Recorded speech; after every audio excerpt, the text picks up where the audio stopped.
Welcome to U2 Spain, almost live. Happy Summer Solstice, everyone. On this week's pre-recorded live chat, I'll be talking with our residency specialist, Chris from Upsticks, about moving to Spain or visiting as a tourist over the summer and giving you some top tips to make your move or holiday go smoothly. Even though we're not here in person, you can still join each other on the live chat because it's something called a premiere. And that means you're going out live and you can chat to each other. Or you can put comments in the comments below or questions, whatever. And that's especially if you're watching afterwards because you are a part of this too. You are very welcome to U2 Spain.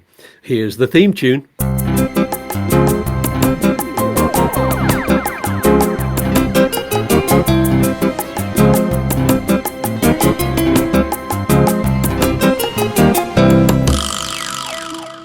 Oh, yes, that is groovy. And speaking of groovy, let's welcome Chris from Upsticks. Hola, matey. Hola, how you doing?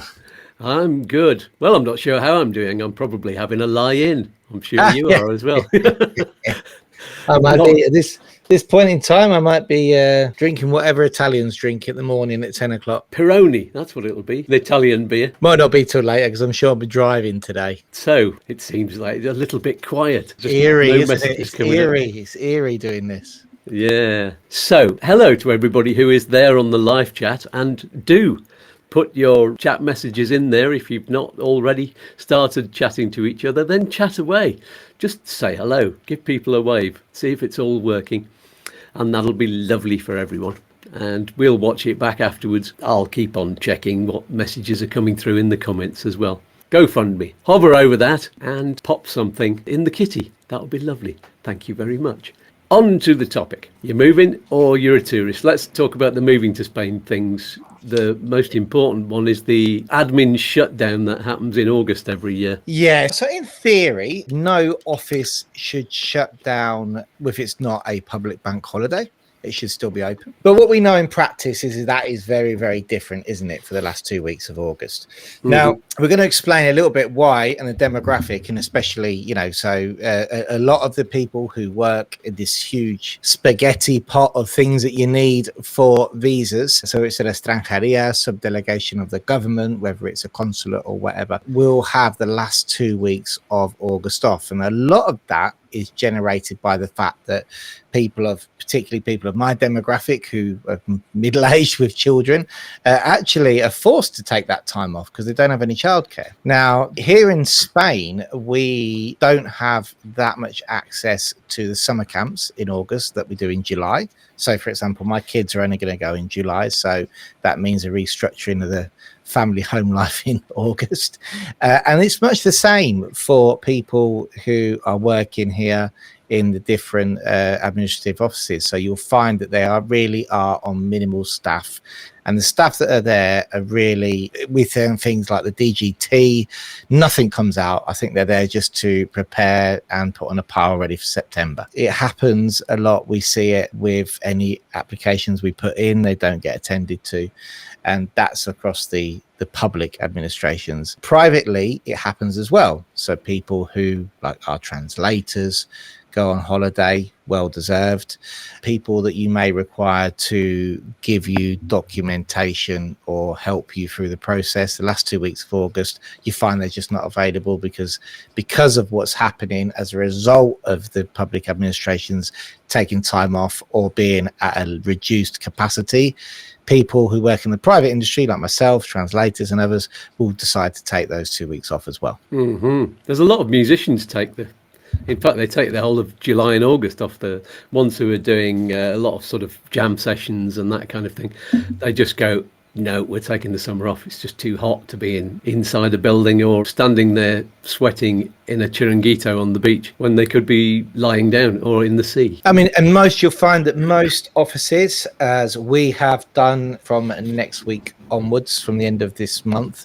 So today's the 21st, isn't it? And we'll be going to summer hours. So our summer public hours are 9 till 2, whereas obviously outside of that, we always have to build in a little bit of time for non-public speaking moments because we need admin time as well. So that is before and after those hours, just to wrap stuff up, do the printing and everything else that you need to do behind the scenes. But yeah, it is too warm in the afternoons. Now, apart from obviously, even when you do have summer camp for things like children, you have to get them at 2 o'clock, pick them up and take them home. So it's not all day. You don't have after school activities, even in an air conditioned office. So here, for example, we've got the air condition, which is limited thanks to the energy saving law.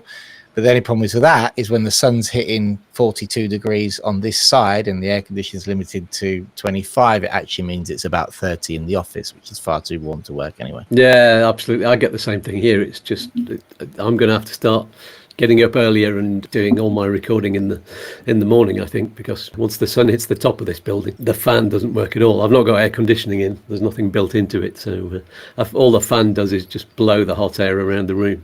Yeah.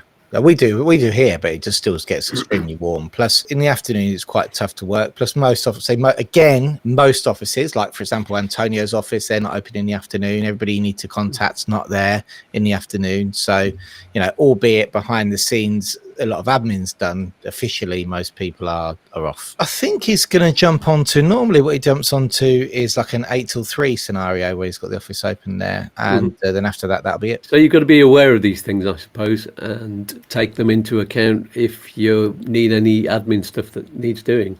Yeah, I mean, a lot of people, it's shocking. They think, well, I'm going to message somebody at 4 o'clock to get something done and can't get hold of anybody. In July and August, that's pretty much going to be the case. So we're yet to see if the Estranjerias are going to maintain their afternoon appointment slots or not. We don't know. We hope so, because the withdrawal agreement avalanche of people will have started then, which is going to make it an interesting summer.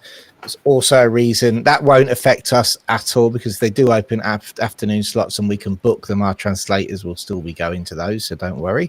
Something to bear in mind when moving over in the summer is the fact that stuff gets done a lot earlier, but after around 3 o'clock administratively, or 2 o'clock even most of the time, you can't get anything done until the following day. Is this nationwide? It's not just in the south where it's really hot? Good question. Definitely along the Med, this side. I'm not too sure in places like Bilbao it's the same. Viewers, tell us, if anybody's watching from up there, what's it normally like? There's also the student visa influx. When does that happen? There's a surge in applications. Is that right now? Now. I thought it was when the results came in. Yes, no, it's now. People are starting, well, what we are now, July, coming into July. So it's going to be people getting their applications in now. What we found last year was it didn't affect the appointment booking system at BLS. BLS offer so many appointments. You can get in next day, and has been like that for a year. Okay, so it doesn't seem to be a problem actually getting an appointment. But evidently at the back end, when the consulate and the government here are dealing with things, that's where the delays come. So you can get your paperwork in, which was half the battle years ago, which is great, but it does cause delays for people who are submitting their applications, because obviously the government is focusing on the students who do have a limited amount of time to get their placement. So anything else that people need to know about that one then?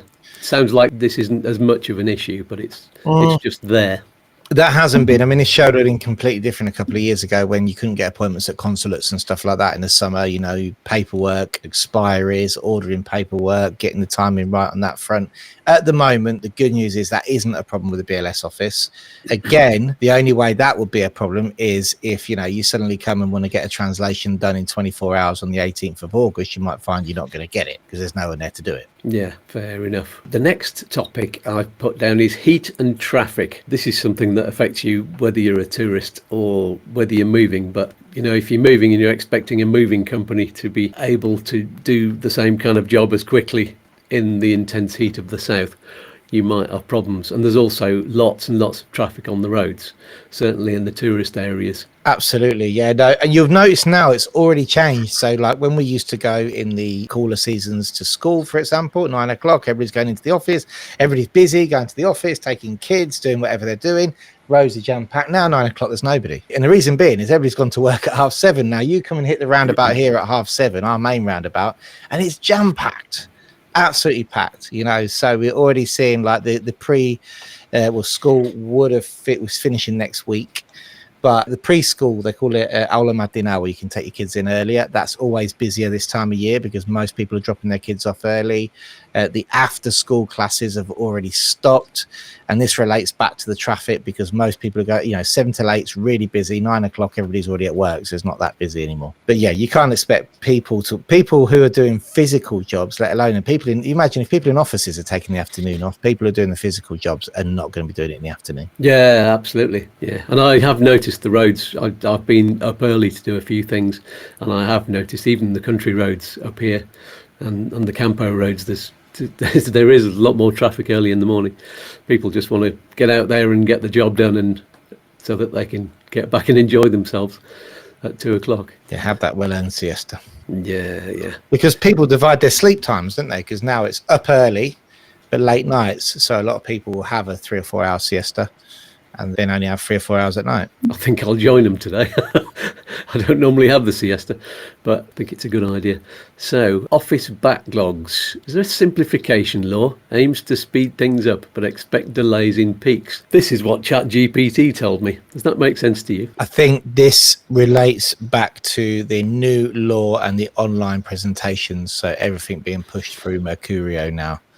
And they're supposed to be pushing everything out in record time because it's all online, which isn't happening at the moment. Okay, then. It's all right when the online system is working. Well, I can see why they're doing it, getting rid of all the paperwork and speeding things up. Mm-hmm. It's a good idea, but not implemented properly. There we go. We've heard of that before. Anything else that, in terms of moving to Spain, that people need to know? I think just in the summer, you've got to be aware of delays because of everywhere's busy. When you go into airports, it's leaving enough time to make sure that you're traveling. Don't always assume. A lot of people, if you need travel documentation like authorizations to return, or if you're in the process of getting a renewal or something like this, that you're going to be able to get the appointments that you might need as quickly as you can do in winter to get the documents. So you've got even things like passport expiries. Make sure that you give yourself plenty of time. Brilliant. Okay, then. Moving on to tourism, so we could have a bit of fun with this. There's been a record 17 million visitors in the first quarter of 2025. And there's a lot of protests going on because of over-tourism. And here in Spain, we're chasing France. France is always the one that's had the most tourists, and we're not very far off. It's something like 95 million was one of the figures. I don't know if that's Spain's or whether that's France's, but there's a chance that Spain might become the number one visited place this summer, or maybe next summer, kind of taking over. So you can expect over tourism, but there's also a bit of a backlash going on. Have you noticed a lot in Malaga? In other end of the Torre, where we are, we wouldn't. You notice when you go down to the coast, I haven't really noticed it more than what we normally would. I did see when I was in Granada a couple of weeks ago, I was in the Albacin, and there was quite a bit of graffiti, saying tourists out type thing up that way, believe it or not. Más barrio, menos turismo, but then the barrios, it's always a hard one, isn't it? Because the barrios are in the right state before tourist money arrived. So you caught between the devil and the deep blue sea. Barrios like, the Albacin is still slightly run down now. So yeah, that's fair enough. But there's not a lot of industry up there, and so I don't know who's living up there without tourism. Maybe I'm wrong, but as you were saying about Ibiza, weren't you, before? There are areas which are specific for tourists, like Retamar in Almeria, for example. That's great, but then there are other areas where Airbnbs are causing a lot of hassle for locals. Yeah, it's true. And while tourism over the whole of Spain, I can't remember the exact figures, but it's something like 12% of GDP. Across the whole of Spain. In places like Ibiza, it's in the sort of 70 or 80% of the money coming into the islands is through tourism, and they've now got shanty towns popping up around on the outside of towns and cities there. People are having to live there because they can't afford the accommodation, they can't afford the rents. They're saying that there's even members of the police force who are living in these shanty towns. They really just can't afford houses or the rents, and rents that used to be an amount for a whole building is now what you're paying for a room. You can see why they're protesting. Yeah, it's a tough one, isn't it? Because it's like, you need the tourism because you need the money, it generates jobs, but then at the same time, the people who work in them jobs can't afford to live in the area because of the tourism. What do you do? You know, you've got to find a happy medium. There has been a lot of measures taken by Sanchez for the speculative buy-in, got rid of the golden visa because of the speculative buy-in from people of the golden visa. But I don't think that really helped the people who are living in shanty towns on the side of Ibiza to then, now he's done that, then they've all got somewhere to live, surely. But no. So there's a big gap, I think, between what government measures for this whole backlash against speculative buy-in and immigration policy, between what actually needs to be done to house people to support the tourist industry. Yeah. And when you start building all of these houses, they need to be affordable, and they can't just be taken up by speculators, you know, huge industries of people buying up houses. There's got to be the rules put in place so that there are fair rents so that people can afford them, and not just shoved out into the countryside where it means that they've got to get up an hour earlier in the morning and get home an hour later and still do an 18-hour working day in tourism. Which has actually happened here in this town, you know. So we've got here, next to the office, we've got the 750,000 euro semi-detached plunge pools the size of my computer screen with a Burger King in front of you. Don't know who's buying them, but they seem to be buying them. I wouldn't buy one. I couldn't buy one, but I wouldn't. So, good morning, Burger King. All the lovely places. And the resulting litter, which we find every Monday morning here when we come because of it. And then the Casas de Protección Oficial, which are like sort of, you know, you would say, well, they were official protection houses for people who, it's affordable housing government sort of project. They're building them because they really are, but they're building them out near where I live. You know, they're right at the other side of the mountain. And I'm like, well, really, surely they need to be in the town somewhere, because on one of the plots that you've got here next to us, you could have about 10 different flats for Protección Oficial. But, you know, it obviously interests the local government to have the bigger houses in the town, and then the people who might actually need to be in the town to work out on the side of a mountain. Yeah, and the sort of properties that they're stopping people from buying, even the speculative people, they're tourist properties. They're villas out in the mountains, out in the campo, that nobody who's a worker in a city is going to buy a villa with a swimming pool with 3 or 4 bedrooms and 3 or 4 bathrooms up a mountain somewhere. Look at the construction that's going on in the Costa del Sol. So every time I go to my business first meeting in close to the Cala in Chaparral Golf, they've built some beautiful properties around there. None of them are focused at people who are going to work. None of them are focused at people in the economy that we live in, because nobody could, you know, unless you had a really, really high up job in somewhere, you wouldn't be able to afford one. So they're obviously focused at foreign buyers. And then, you know, this whole 100% tax thing that you did a fantastic video on recently, didn't you? And I think in that video you mentioned that it was 1.5% of people were non-EU buyers, and the Brits are only a percentage of that. So the government are pushing that it's to stop speculative buying, but really it's just to distract from the fact that they're corrupt and now been exposed. Yeah, and you said on the last show that it's just the same when the previous government were in. There's corruption there, and in fact, Sanchez, I can't quote exactly what he said, but when he was doing this apology that he did on the news, and he said there's always corruption, but you just have to minimise it. So it's just like admitting that every government is corrupt, and it's all to do with taking too much kickbacks and too many perks. I'd love to say why. Well, we know it's inbred into sort of the Spanish business model at times. You know, it really is. If I give you this, how much are you going to give me? It's like no, it doesn't work like that. You know, it's always been like that, and I think it's probably been like that for historically, when, you know, back from the days of Franco, when people have had to have all sorts of deals to survive, you know, in life. Maybe that's been carried on, but yeah, there's always corruption. Why is there corruption in government? There shouldn't be any corruption in government at all. And this whole, and obviously I feel quite passionately about it with the golden visa and the speculative buying thing, because it affects a lot of my clients. And I believe they have the right to live here, as I do, and enjoy it. And it's all a distracting tactic from what the government have been up to. So look, it's the people with the golden visa. It's their fault. Quick, hide the money. Hide the money. Hide the money, quick. We're blaming the golden visa people. And then when they got that over the line, right, let's think of something else to blame. It's the foreigners buying. Quick, have you got that money in the safe yet? 100% tax. There you go. There'll be something else soon. I'm sure it's when you get into a job like that, when you're being offered something every day by different people saying, and I'll make sure you can have cheap flights to somewhere, or you can come on my yacht and have a holiday, or I've got a hotel over in Dubai you can come and spend in a 7-9 star hotel over there. You can come and have a holiday, bring your family.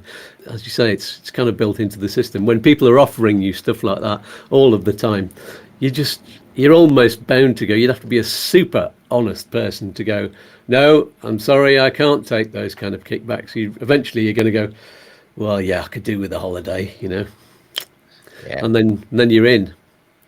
Happens everywhere, doesn't it? You know what I mean? No, we don't want to. We definitely don't want a free plane for nothing. There's no deal attached to it. You know what I mean? Yeah, happens everywhere. But no, so it sounds like we're really slating the politicians. But to be fair, it's just on the residency side of things, and this whole, it just annoys me a little bit sometimes the deal with the speculative buying, and I know that the tourist industry. It's difficult because you've got places.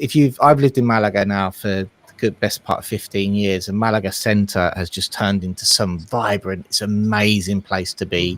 Still very reasonable if you look for the right places to eat there as well. And it wasn't quite like that 15 years ago, and they've tidied it up, and the pedestrianisation of a lot of the areas, and the port, which is amazing. And it's really turned it into this huge weekend destination. Years ago, people used to fly into Malaga airport and they'd just go right. That'd be it. Go right. So Fingerola. But Malaga capital is coming to its own. But now, less than 2 million, you can't get a sea view. You don't want to keep the tourists out. Don't bite the hand that feeds you. But then if the people who are working serving the tourists can't afford to live, then that's something that needs to be addressed. Yeah, it's true. And the tourism companies, they're just trying to make a buck like everyone else. They're maximising what there is available and the amount of money that people can spend. And the airplane companies as well, they're just laying on more and more flights. And Spain has always been, look, I can remember I worked in tourism in 2003, 2004 after the millennium when I first moved here. I'd been here 2 or 3 years. I was working in the hotels. And there was a dip around that time when people were discovering areas like Bulgaria and other areas when the EU was set to more countries or whatever. Then people were going to slightly far out, newer destinations with beaches and beer. Croatia was a new one. And you know what, most people returned. A lot of people still visit those countries, and they're fantastic places to be. I'd love to go holiday there. But people have got a real, we've had affiliation, haven't we, the Brits, with Spain for so many years. And there's a familiarity of, and it happens, I've seen it where my clients have been coming over on holiday, going to the same bar, seeing the owners, and they're welcomed with open arms, and then eventually moved here, and that's been a big part of their decision moving here because of how they've felt part of the family every time they come over, and that's continued. And I've seen also personally like relationships built up between like my friends and clients and Spanish people, and seen how far above and beyond they've gone together to look after each other, so it's important to mention that it's not just, oh, bloody tourists, get out, it's too expensive. There is a sense of community in many areas which goes back an awful long time between the Brits and the Spanish. Absolutely, yes. And this is the balance that the tourism industry and the government and all of the backlash with the protests, that all needs to be balanced out. I mean, there was, as this programme is going out, the 15th of June, that was now last Sunday, but it's tomorrow when we're recording it, there are demonstrations set for June the 15th. So, and we don't know what's going to happen there. You'll see it mainly in the cities and on the islands. That's where most of the backlash is. And there's been protests in Malaga, certainly in Barcelona, because there was that big protest where they were using little water spray guns, little water pistols. And of course it was all over the news. They're spraying the tourists with water. It was just like little water pistols, and they were just going along the cafes and the restaurants as they were going past. But I suppose that's ruining your day if you get sprayed with water. If you go to Granada, in the restaurants, you get sprayed with water all the time on there, and it's good for you. So yeah, but it was just one of the protests that got the public's attention. So it's something that you need to be aware of, maybe on occasion if you're in the cities, and maybe in certain areas in the cities which are run down and where people can't afford to live anymore. And you might encounter some trouble, but most people are not seeing it. It's except on the news.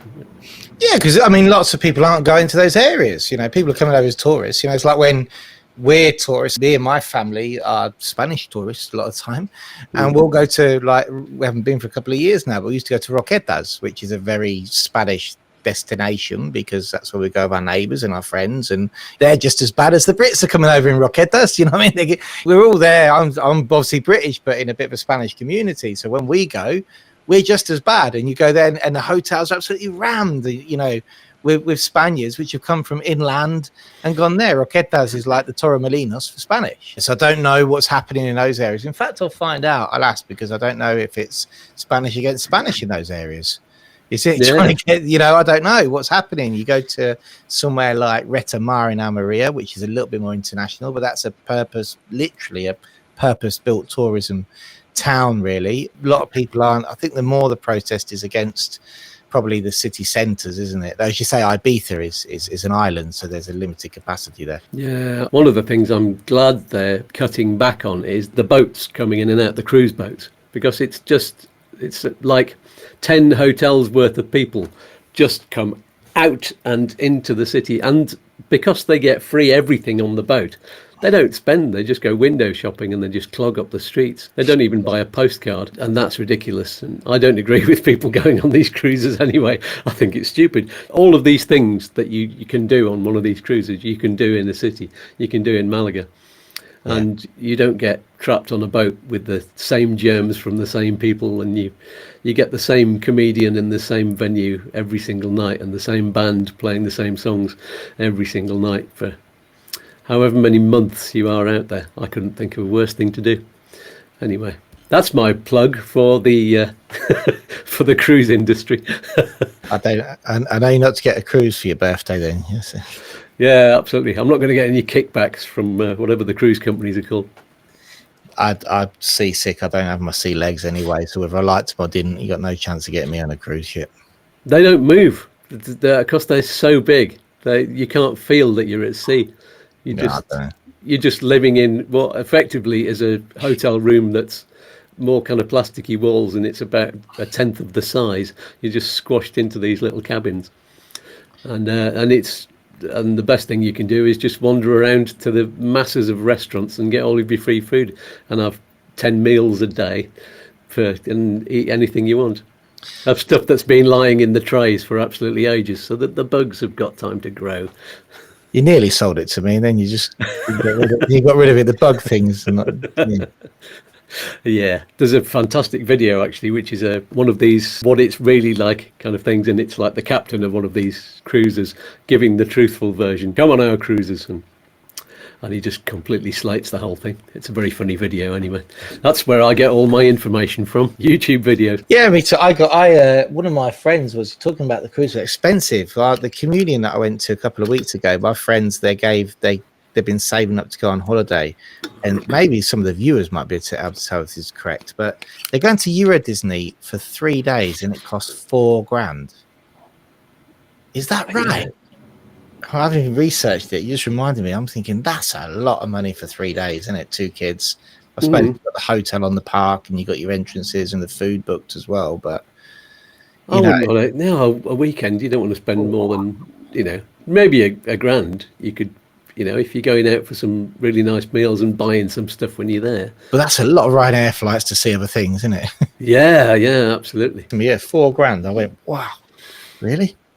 You can now. There are cruise ships that are being made especially for people to actually live on, and it's normally old people, very, very old people, who it's cheaper to actually live on one of these ships than it is to go into an old people's home, into secure living place. And so they're doing it. They're booking themselves onto these boats to be just moved around the planet on the water, and so where they get they get their food provided, and there are doctors on board, and I suppose just at the end of it they chuck you off and get somebody else on.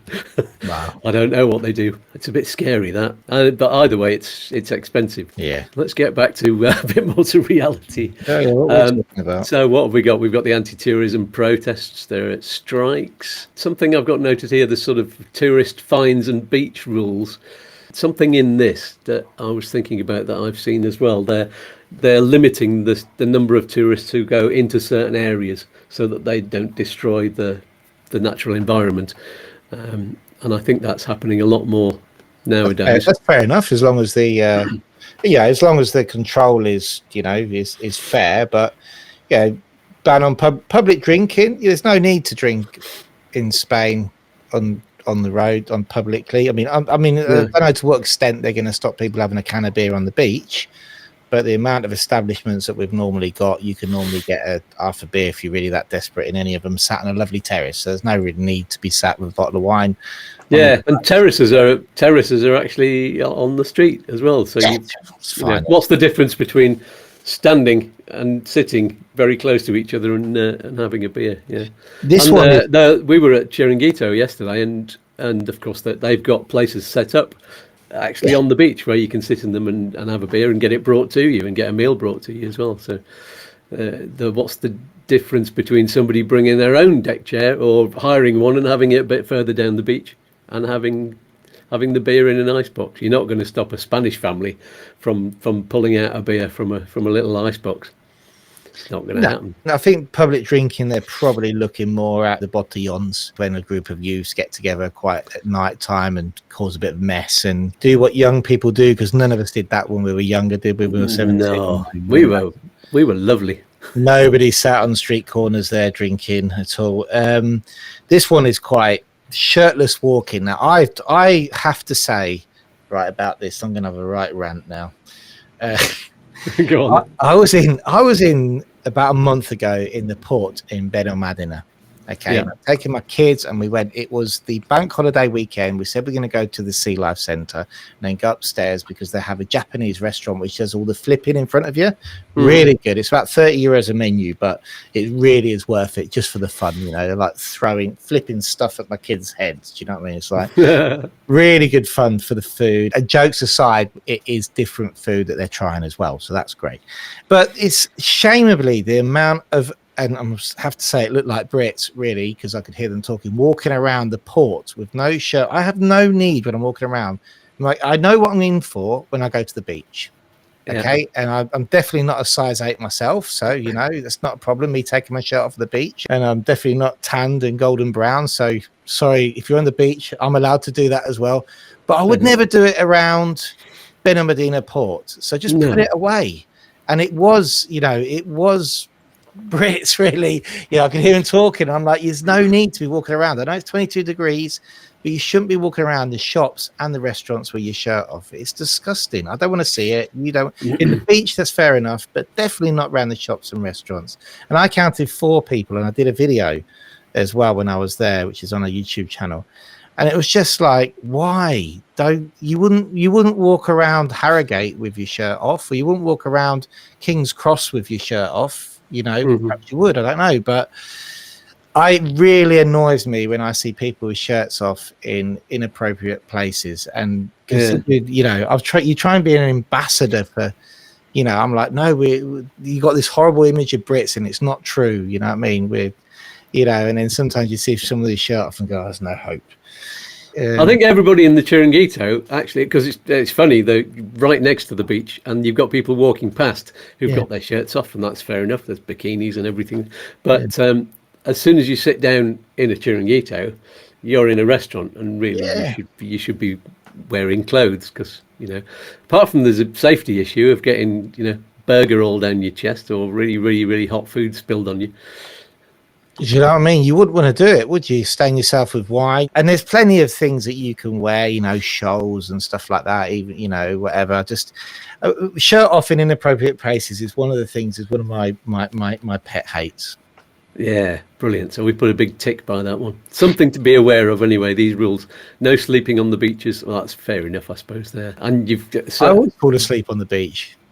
yeah, you got to be careful with that though. If you fall asleep and you burn in 15 to 20 minutes if you're not careful.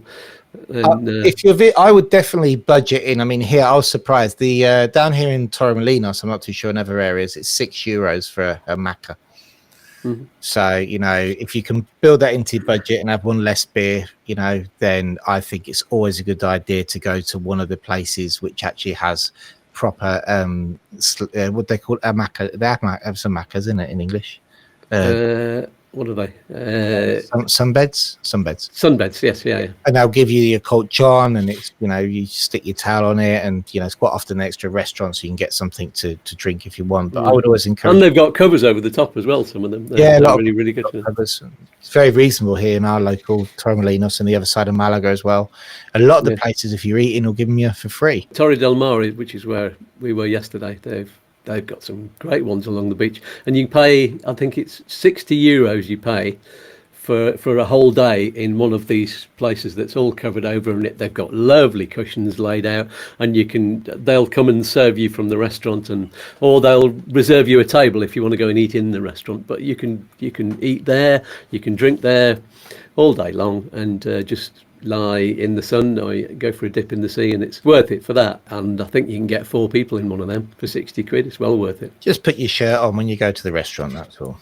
Yes, actually, Mallorca, they've actually removed, it says on here, over 1,700 sunbeds. So they're actually cleaning up the beaches a bit so that there's more room for people. That's not going to be good business for the people who own the sunbeds and have been renting them out. 1,700 sunbeds, that's probably just Alcudia on its own, isn't it? Yeah, I've not been to Mallorca, so I don't know, but I've seen pictures of what the beaches are like, and it's just that's only one every mile, isn't it? So. 50. If you say that's 50 per restaurant, and 34 restaurants, that's not a lot.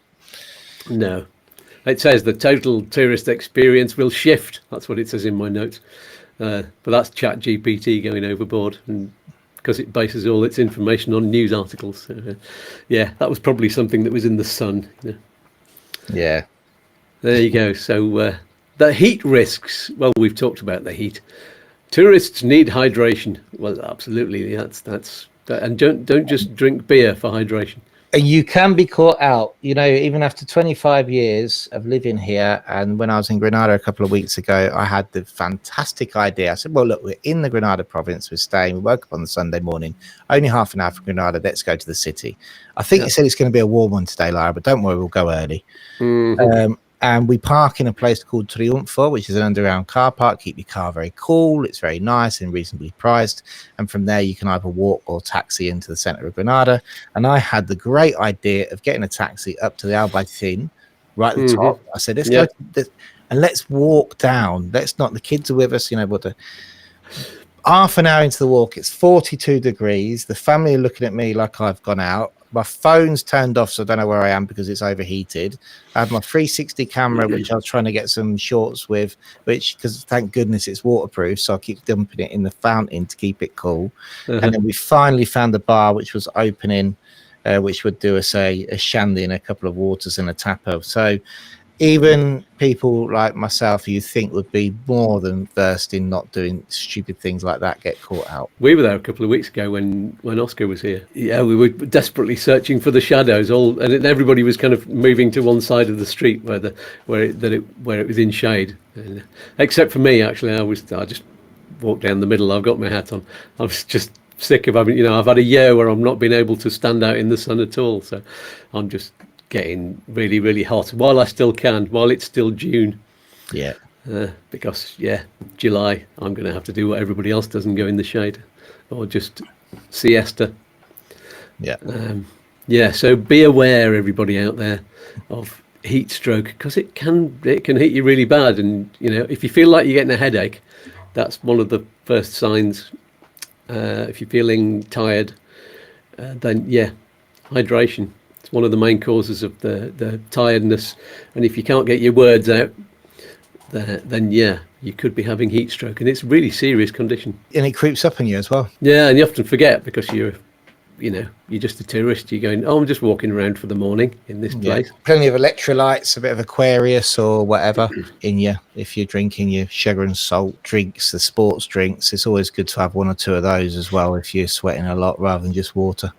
Yeah, and keeping them cool. These are the sort of bottles that they sell in Granada in all of the souk kind of shops, and these keep everything really, really cool. Even if you've got it on the outside of your bag in the little pocket on the outside, and it actually says Granada on the top of it. There you go. And you get there's a couple of shops. There's one that's called Ali Hop that sells all the fans and stuff like that as well.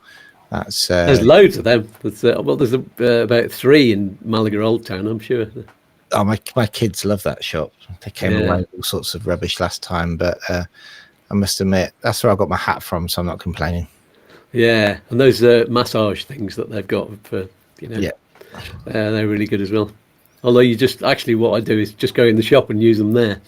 Yeah, because there's so many of them, you can hop the alley hops.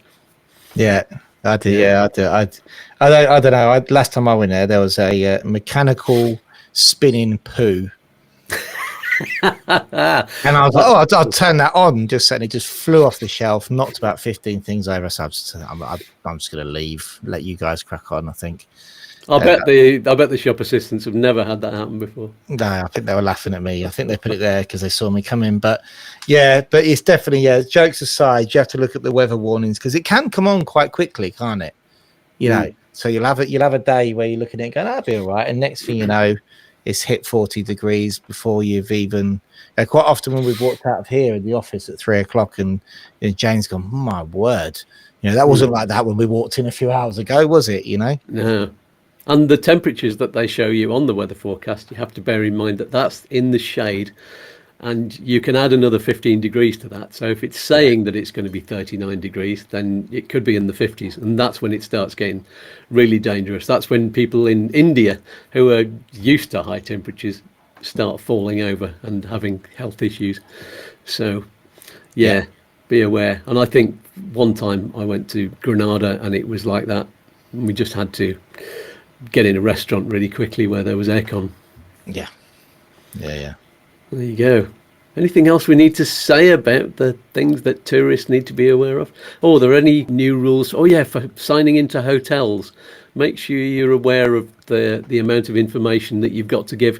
There are systems that are available for you to do it online, I think, and that's certainly what the hotels are encouraged to use. And this is really any of the fines that are happening are all down to the hotels, I think. But because they're removing a lot of Airbnb properties, a lot of licenses just weren't in place for Airbnbs, but the properties are still on their systems.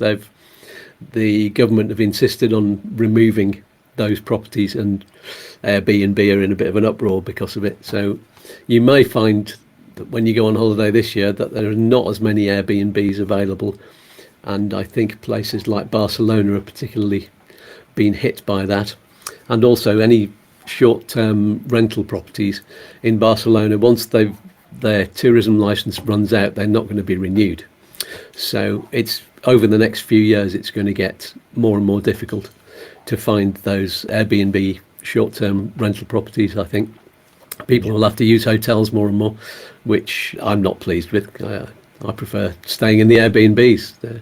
Usually you've got your own property and there's not a massive lift that goes off at 7:00 in the morning when people are leaving early, and all you can hear in your room is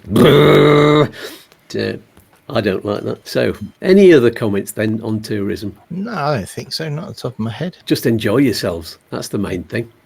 You're tourists, just be aware. Just be aware of the fact that there are locals living here and doing a job. That's important. You'll still be made to feel welcome. You find, though, that if you're there towards the end of August, the sort of places which are absolutely cram-packed with tourists, the staff might be a little more narky, as they say in Leicester. They might not be quite as willing to rush to give you your order. It's it comes with the territory, doesn't it? And I think also respecting timetables. There'll be a lot of people who are trying to get maybe their evening meal at 5 o'clock in the afternoon and moaning because nothing's open. It's because people don't open that time of day, you know, stuff like that. Just being aware of the local timetables, depending on where you are. A lot of the places on the coast now are, you know, just open and accommodate for foreign tourists and their timetable. But if you're going to a more Spanish area, and you walk into a restaurant at 7 o'clock and they tell you that the kitchen doesn't open till 9, don't be miffed. It's just the way it is here. And the funny thing in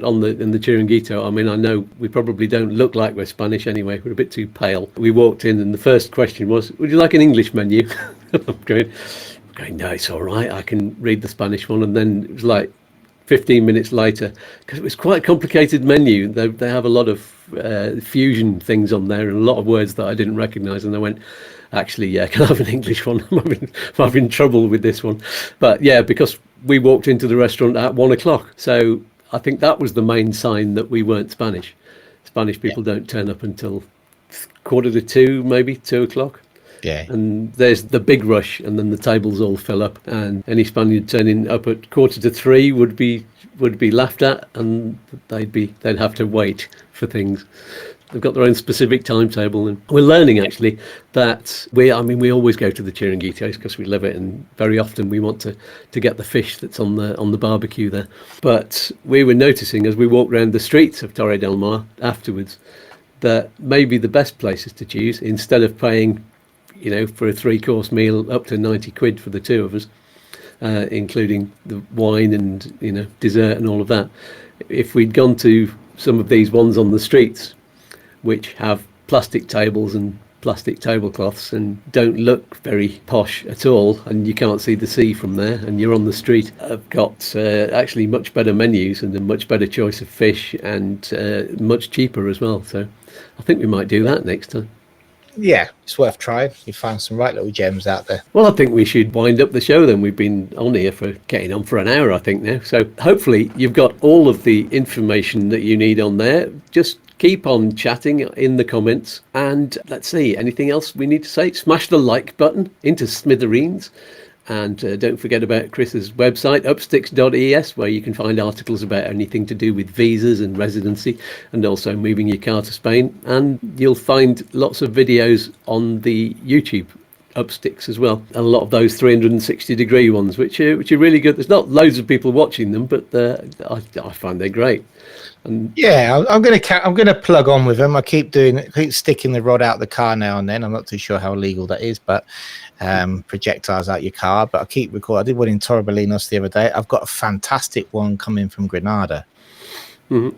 The Granada province. We drove down from a village called Ventoras de San Jose into Loja, and you've got the Sierra de Loja, and I managed to record an awful lot of the drives. So they don't get a lot of views, but it gives people a insight into what it's like to be here, which is what the intention is. All right, and they don't last long, so it's something that you can have a lovely quick watch and then move on. Yeah. So do that, everyone.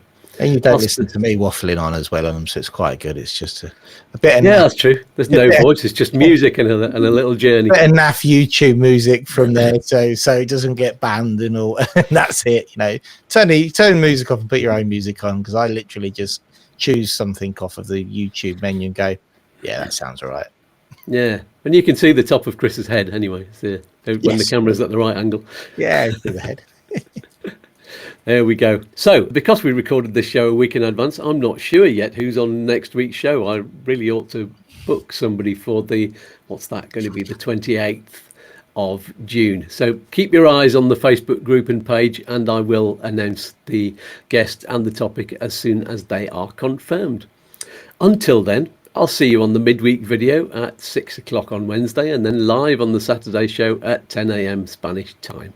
So let's give Chris a big virtual kiss and a hug and say goodbye for now. We've not got anything to give away on this show because maybe we can ask people to put something in the comments, and the more comments we get, we can give some prizes away to them. We should do like Sean does, shouldn't we? On his Sunday thing, take all the names and pick out a hat. That's a good idea. Yes, let's do that. We're going to pick your names out of a hat. There. I hope that's not against data protection. It can't be, can it? No, can't be at all. I think we should do that. We nicked the idea from Sean. Yes, and hello Sean if you're watching. He usually does. Okay, So I hope you're enjoying your holiday, Chris, right at this very moment, and I hope I'm still in bed as this is going out.